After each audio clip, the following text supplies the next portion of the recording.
Hi, this is Creative Math with Ching-Hui. So today we're going to talk about more Rubik's Race game strategies.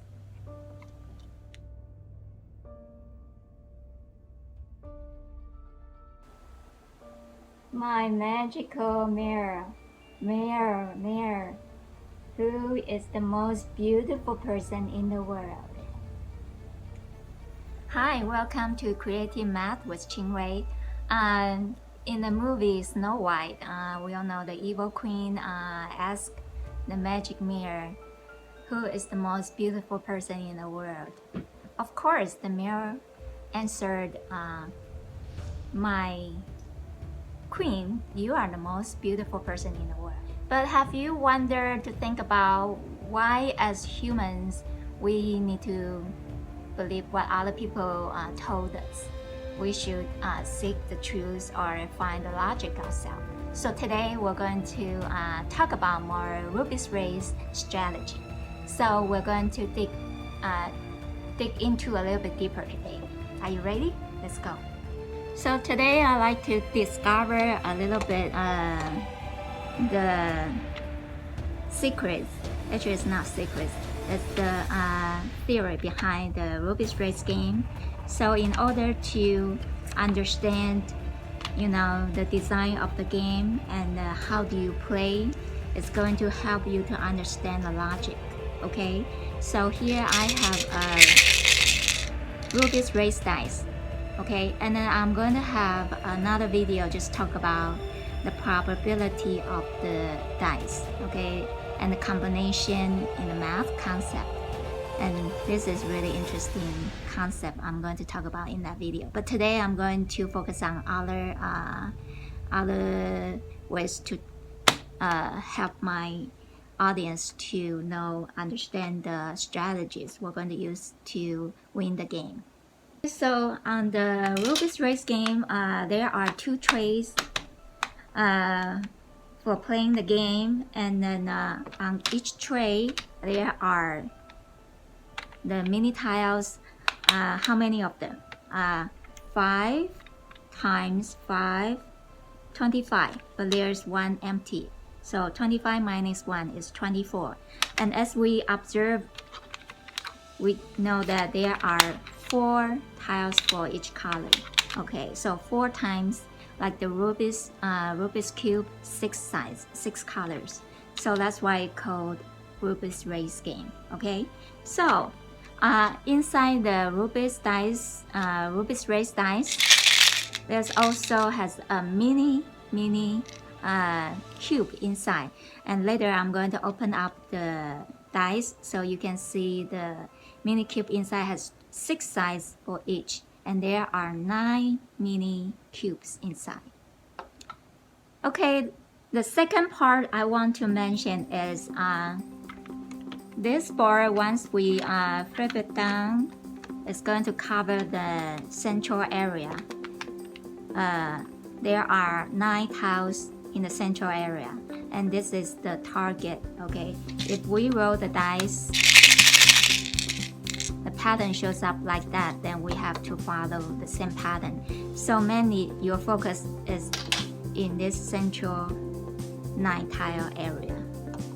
So when we practice the Rubik's Race, I like to suggest you can kind of concentrate only on the central area. And then when you look at the pattern of your dice, then you will focus on this area. Then you have to think which one need to move in and what's the related surrounding can help to use the last step to finish the dice pattern. So that's the goal.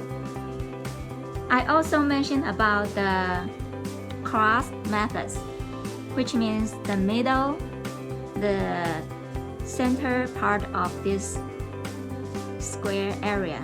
This is the most important, because if you don't get this one move right away, then you're going to break the sequence of the arrangement. So that's why I say the cross is the most important. But that is not the only strategy that can help you. You can be flexible to see if there's other move can help you to move the corner pieces in at the same time. So in this demonstration, I'm going to show you there are 2 trays. I'm going to arrange the same pattern, but I'm going to only roll 1 dice pattern, and then I'm going to show you 2 trays. If I use different methods, it's going to take different steps to finish the tray. Okay, so let's talk about this Rubik's race dice. My cat Ivy like to make noise and singing in the background. Okay, you just heard Ivy meow a few songs. Okay, so we're going to open this, and then I want to show you the structure inside the dice. Okay, so first, okay, now, so I'm going to show you this mini cube, and then just like a regular cube has 6 sides. Okay, so you can see 6 colors: white, yellow, red, orange, blue, and green. Okay, so when you roll the dice, the mini cube is going to have certain pattern. Every time you roll the dice, it's going to appear 1 pattern. Okay, something like that. Okay, so when you roll the dice, you cannot have the dice that you roll has like, for example, let me show you. If I roll the dice, or one person, there are 2 persons play against each other. But if there's one person roll the dice, has the dice pattern show up like 5 red, then this is not impossible to be used in the game. Why? Why is that? Because when we look at the tray, you can see there's only 4 same color tiles. So this, if a person roll this type of pattern, they have to re-roll it. That's why I want to open this Rubik's race dice to show you, you know, what kind of situation you have to re-roll the dice. Okay. Okay. So I'm going to put the cover back. Okay. So you roll the dice. Okay.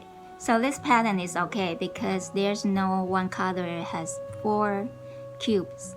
Okay, so if it's reasonable pattern, you know, we can all use in the Rubik's race game. Another point I want to explain is about 2 persons against each other, and then on this side and on this side, if we roll the dice pattern, it's like that, you put in the middle. So on this side, you can see the orientation is going to be opposite than this side, because in math, the geometry is the refraction situation. So that's why I want to point that out. So if we practice, if I don't have anybody play with me, I can practice by myself. So I can just face myself. I can just follow this pattern and do the exercise. I just hope you enjoyed today's video. And then we all know that to be good at one thing, it takes practice. Okay, and then you don't really need to ask other people, or you know, or the mirror or the magical powers to see if the way can work out. Usually it takes perseverance to win the game, and then some strategies. So if you can practice after you realize the game, how to play the game, and then it's not a hard thing. Okay, bye.